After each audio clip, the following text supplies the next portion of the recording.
Le hurlement des moteurs d'avion déchira l'air, mais dans le terminal bondé de l'aéroport Charles de Gaulle, c'est un cri humain qui figea Camille. « Vous ne méritez pas ce siège !» lança une voix stridente, chargée de mépris. Camille, 32 ans, les cheveux courts et le regard perçant, sentit son sang bouillir alors qu'une femme d'âge mûr, élégante mais raide, lui arrachait son billet d'embarquement des mains. Camille n'était pas du genre à se laisser marcher sur les pieds. Parisienne dans l'âme, elle avait grandi dans les rues animées du Marais, où elle avait appris à naviguer entre les regards curieux et les jugements hâtifs. Lesbienne assumée depuis ses 20 ans, elle portait son identité comme une armure, mais aujourd'hui, dans cet aéroport grouillant, elle se sentait étrangement vulnérable. Elle était en route pour Séoul, un voyage qu'elle avait planifié avec soin pour rejoindre Sojin, sa compagne sud-coréenne, rencontrée lors d'un échange universitaire à Paris 2 ans plus tôt. Leur relation, tissée de lettres, d'appels vidéo et de rares retrouvailles, était un trésor fragile dans un monde qui ne pardonnait pas toujours l'amour comme le leur. La femme qui venait de lui voler son billet, une passagère prénommée Élise, la toisait avec un mélange de dédain et de supériorité. Élise, la cinquantaine, portait un tailleur impeccablement coupé et des lunettes perchées sur le bout de son nez. Elle semblait incarner une France conservatrice, celle qui murmurait encore des jugements derrière des sourires polis. « Le siège-fenêtre, c'est pour moi », déclara-t-elle, son ton ne laissant place à aucune discussion. « Vous pouvez bien vous asseoir ailleurs. » Le sous-entendu dans sa voix était clair, et Camille sentit une vague de colère monter en elle. Ce n'était pas seulement une question de siège. C'était une attaque, un défi à son droit d'exister telle qu'elle était. Autour d'elle, les autres passagers détournaient les yeux, mal à l'aise, ou jetaient des regards curieux. Camille serra les poings, son sac à dos glissant légèrement de son épaule. Elle pensa à Sojin, à ses yeux doux et à son sourire timide qui avait su percer ses défenses. Ce voyage était plus qu'un simple vol. C'était une promesse, un pont entre deux mondes, deux cultures, deux cœurs. Elle ne laisserait pas une inconnue, aussi arrogante soit-elle, lui voler ce moment. « Madame, » dit Camille, sa voix tremblante mais ferme, « ce billet est à mon nom. Vous n'avez aucun droit de le prendre. » Élise haussa un sourcil, comme si l'idée même que Camille puisse lui tenir tête était absurde. « Vous croyez que vos petites histoires d'amour vous donnent tous les droits ?» répondit-elle, assez fort pour que les gens autour commencent à murmurer. Camille sentit son visage s'empourprer, non pas de honte, mais de rage. Elle n'avait jamais rencontré Élise auparavant, mais elle connaissait ce ton, ce regard. C'était celui de ceux qui pensaient que l'amour entre deux femmes était une anomalie, une offense. À cet instant, une autre voix s'éleva, douce mais assurée, avec un léger accent. « Excusez-moi, puis-je voir ce qui se passe ?» Une jeune femme s'approcha, ses longs cheveux noirs tombant en cascade sur ses épaules. Sojin. Elle était là, dans l'aéroport, arrivée plus tôt que prévu pour surprendre Camille. Ses yeux sombres, habituellement si calmes, brillaient d'une détermination nouvelle. En Corée du Sud, où les normes sociales pesaient lourd, Sojin avait appris à cacher une partie d'elle-même. Mais ici, à Paris, aux côtés de Camille, elle refusait de se taire. Élise tourna son regard vers Sojin, et son expression se durcit encore. « Oh, je vois, » dit-elle avec un rictus. « C'est une affaire de couple, n'est-ce pas? Vous devriez avoir honte de vous afficher ainsi. » Ces mots, comme des lames, coupèrent l'air. Sojin vacilla légèrement, mais Camille posa une main protectrice sur son bras. « Ne l'écoute pas, » murmura-t-elle, avant de se tourner vers Élise. « Vous ne savez rien de nous, mais vous allez apprendre à respecter. » Ce moment marqua le début d'une confrontation qui allait bien au-delà d'un simple siège d'avion. Dans cet aéroport, au cœur de Paris, deux femmes, l'une française, l'autre sud-coréenne, allaient affronter un mur de préjugés.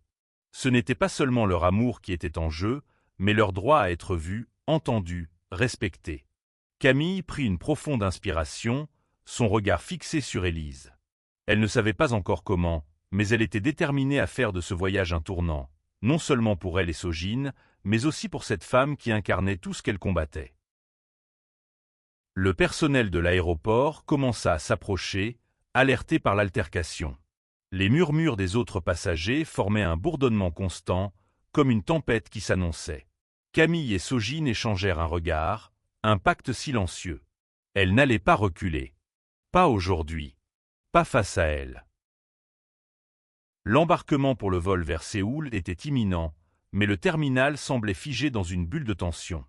Camille, toujours debout face à Élise, serrait son billet froissé dans sa main, comme un talisman. Sojin, à ses côtés, observait la scène avec une intensité qui trahissait son tumulte intérieur. En Corée, elle avait appris à naviguer dans un monde où l'homosexualité restait un sujet tabou, où les regards en coin et les silences pesants étaient monnaie courante. Mais ici, à Paris, elle voulait croire en une liberté qu'elle n'avait jamais pleinement connue. « Madame, je vous demande de rendre ce billet », dit une agente d'embarquement, une femme d'une quarantaine d'années au ton professionnel mais ferme. Élise, loin de s'adoucir, croisa les bras, son regard défiant l'autorité.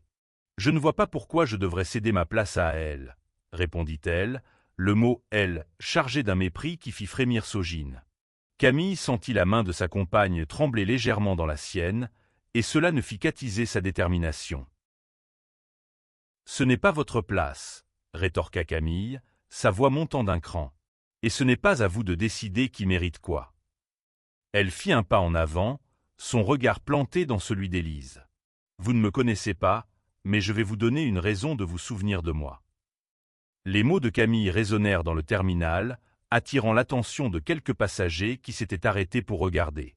Parmi eux, un jeune homme, un étudiant sud-coréen prénommé Minho, observait la scène avec un mélange de curiosité et d'empathie. Il avait entendu parler des tensions culturelles autour de l'homosexualité en Corée, mais voir cette confrontation en direct, dans un aéroport international, le touchait d'une manière qu'il n'aurait pas anticipée. Il s'approcha discrètement, comme pour offrir un soutien silencieux. Élise, sentant les regards peser sur elle, changea de tactique. « Très bien, » dit-elle avec un sourire narquois, « prenez votre précieux siège. Mais ne pensez pas que cela change quoi que ce soit.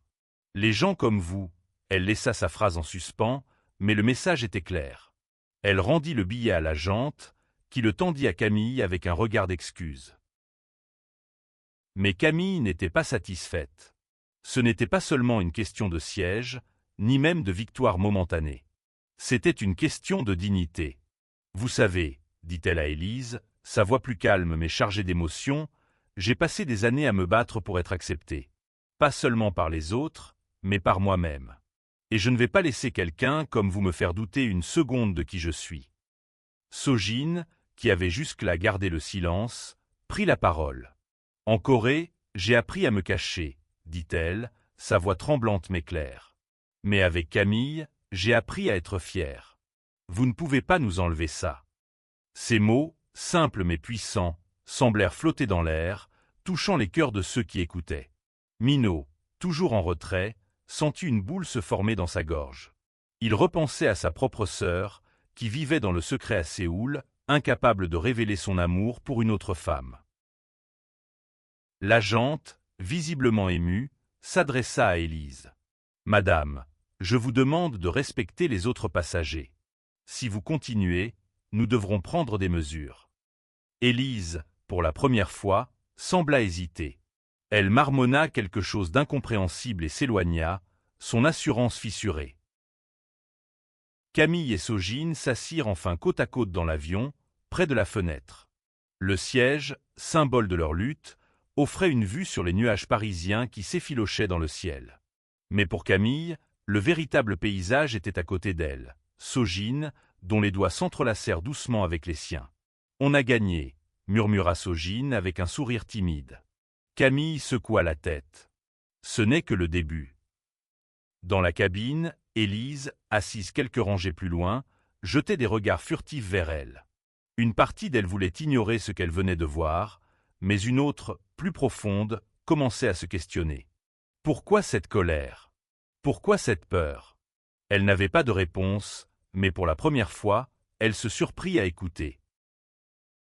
Le vol de Paris à Séoul durait 11 heures, un temps suspendu entre deux mondes. Camille, le regard perdu dans les nuages, repensait à l'altercation. Chaque mot d'Élise était une piqûre, un rappel des batailles qu'elle avait menées pour s'accepter. À ses côtés, Sojin feuilletait un carnet où elle écrivait des poèmes en coréen, ses pensées traduites en lignes élégantes. « Tu vas bien » demanda-t-elle doucement, remarquant le silence de Camille. « Je ne sais pas » admit Camille, son regard toujours fixé sur l'horizon. « C'est toujours la même chose. On croit avancer, et puis quelqu'un comme elle te rappelle que le monde n'a pas changé autant qu'on l'espérait. » Sojin posa une main sur la sienne. « Mais toi, tu changes le monde. À ta manière. » Leur conversation fut interrompue par un léger tumulte quelques rangées derrière. Élise, visiblement agitée, discutait avec une hôtesse de l'air. « Ce n'est pas acceptable, » l'entendit-on dire, son ton montant à nouveau. Camille se raidit, prête à une nouvelle confrontation, mais Sojin la retint. « Laisse-la. Elle ne vaut pas ton énergie. » Pourtant, le destin avait d'autres plans. À mi-parcours du vol, une turbulence secoua l'avion, faisant clignoter les voyants de ceinture. Les passagers, nerveux, échangèrent des regards. Camille, habituée au vol, resta calme, mais Sojin agrippa son bras, ses yeux écarquillés. « Ça va aller » murmura Camille, mais son attention fut attirée par Élise, qui semblait étrangement vulnérable, serrant les accoudoirs de son siège. Quand l'hôtesse annonça que les turbulences risquaient de continuer, Élise, pâle, se leva soudainement et se dirigea vers les toilettes, trébuchant légèrement. Par réflexe, Camille se leva pour l'aider, mais s'arrêta net. Pourquoi aider quelqu'un qui l'avait insulté? Pourtant, quelque chose dans l'expression d'Élise, un mélange de peur et de solitude, la fit hésiter. Sojin, observant la scène, murmura « Parfois, les gens comme elle ont besoin de voir qu'on est humain, nous aussi. » Ces mots touchèrent Camille. Elle s'approcha d'Élise, qui était revenue à son siège, tremblante. « Vous allez bien » demanda-t-elle, son ton neutre mais sincère. Élise la dévisagea, surprise, avant de marmonner un « ça va » à peine audible. Ce moment, aussi bref soit-il, planta une graine. Élise, malgré son hostilité, ne pouvait ignorer la main tendue de Camille. Pendant le reste du vol, elle resta silencieuse, perdue dans ses pensées. Camille et Sojin, quant à elles, reprirent leur conversation, partageant des souvenirs de leur première rencontre à Paris, des nuits passées à marcher le long de la Seine, des promesses murmurées sous les étoiles. Mais à l'approche de Séoul, l'atmosphère changea.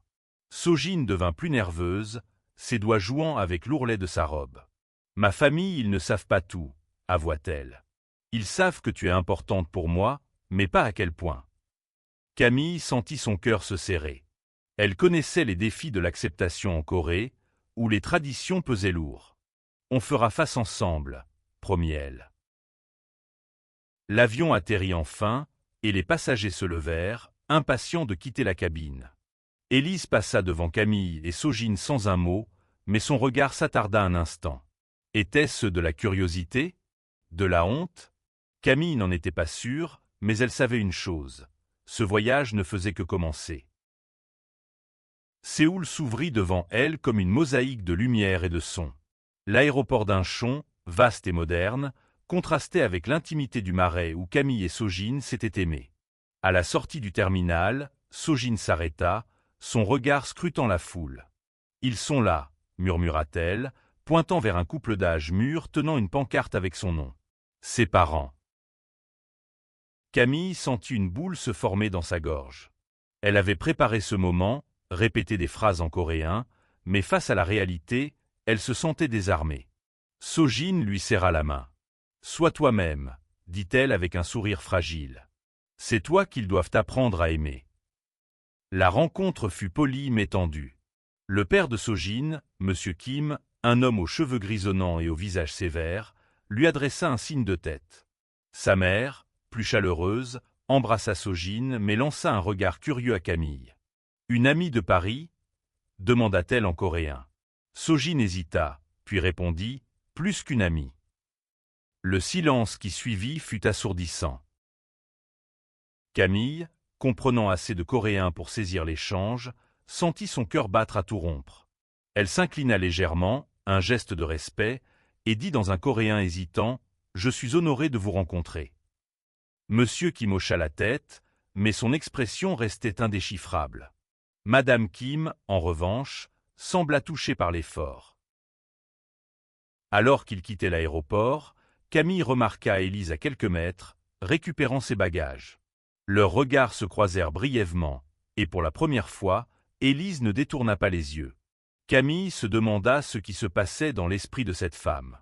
Était-elle en train de remettre en question ses certitudes? Ou était-elle simplement fatiguée du voyage?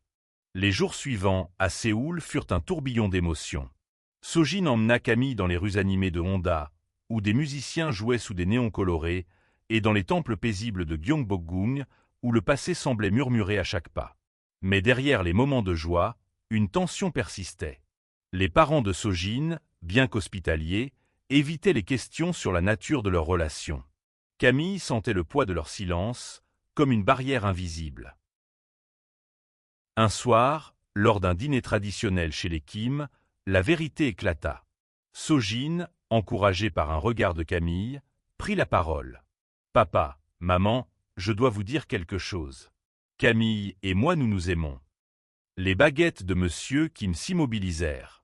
Madame Kim baissa les yeux, ses mains tremblantes. « Ce n'est pas ce que nous attendions, » dit-elle enfin, sa voix brisée. Camille, bien qu'attendant ce moment, sentit une douleur aiguë. Elle voulait parler, défendre leur amour, mais Sojin lui fit signe de rester silencieuse. « Je sais que c'est difficile pour vous, » dit Sojin, les larmes aux yeux. « Mais je ne peux pas changer qui je suis. Et je ne veux pas. » Le dîner se termina dans un silence pesant. Plus tard, dans la chambre d'amis, Camille serra Sojin dans ses bras. « On va y arriver, » murmura-t-elle. Mais au fond d'elle, elle se demandait si l'amour pouvait vraiment triompher des murs érigés par la tradition. Les jours à Séoul s'écoulaient, mêlant beauté et tension. Camille s'émerveillait des contrastes de la ville. Les gratte-ciels scintillant sous le soleil, les marchés animés de Nandamin, les regards furtifs des passants. Mais chaque moment passé avec Sojin était teinté d'une ombre, l'incertitude de l'acceptation de sa famille. Camille, habituée au combat personnel, découvrait la douleur d'un rejet culturel qu'elle ne comprenait qu'à moitié. Un après-midi, alors qu'elle se promenait dans un parc près de la rivière Han, Sojin reçut un message de sa mère. « Ils veulent parler. Ce soir. » Son ton était grave, et Camille sentit une boule d'anxiété se former. « Tu veux que je vienne ?» demanda-t-elle. Sojin secoua la tête. « Pas encore. C'est quelque chose que je dois faire seule. » Ce soir-là, Camille attendit dans un café du quartier d'Itaewon, un lieu connu pour sa diversité et son ouverture d'esprit. Elle sirotait un thé, les yeux fixés sur son téléphone, espérant un message de Sojin. C'est là qu'elle vit Élise entrer, seule, un livre à la main. La coïncidence était presque irréelle. Élise sembla tout aussi surprise de voir Camille, mais au lieu de l'ignorer, elle s'approcha. « Je peux m'asseoir ?» demanda-t-elle, sa voix dénuée de l'arrogance du vol. Camille, méfiante, acquiesça. Élise s'installa, mal à l'aise, avant de parler. Ce que j'ai dit à l'aéroport s'était déplacé. Camille haussa un sourcil, attendant la suite. « Je ne m'attends pas à ce que vous me pardonniez, » continua Élise, « mais ce voyage il m'a fait réfléchir. » Camille resta silencieuse, pesant ses mots. « Vous savez, » dit-elle enfin, « ce n'est pas seulement à moi que vous avez fait du mal. C'est à toutes les personnes qui doivent se battre pour être elles-mêmes. » Élise baissa les yeux, ses doigts jouant nerveusement avec la couverture de son livre. « J'ai une nièce, » avoua-t-elle. « Elle est comme vous. Et je ne savais pas comment l'accepter. » Cette confession, inattendue, toucha Camille. Elle pensa à Sojin, à sa lutte pour être vue par sa famille. « Alors changez, » dit-elle simplement. « Ce n'est pas facile, mais c'est possible. » Élise hocha la tête, les larmes aux yeux, avant de se lever et de partir sans un mot de plus. Pendant ce temps, chez les Kim, Sojin faisait face à ses parents. La conversation fut brutale. Monsieur Kim parla de tradition, de honte, de ce que les voisins diraient. Madame Kim, plus douce, pleura, avouant qu'elle voulait le bonheur de sa fille mais ne savait pas comment concilier ses croyances avec cette vérité. Sojin, épuisée mais déterminée, leur tendit une lettre qu'elle avait écrite, expliquant son amour pour Camille et ce qu'il signifiait pour elle. Quand Sojin rejoignit Camille au café, ses yeux étaient rougis, mais un sourire fragile éclairait son visage. « Ils n'ont pas dit oui, » murmura-t-elle, « mais ils n'ont pas dit non. C'est un début. » Camille la serra dans ses bras, sentant que, malgré les obstacles, elles avançaient. Les jours suivants apportèrent une lueur d'espoir. Madame Kim invita Camille à un déjeuner, un geste timide mais significatif.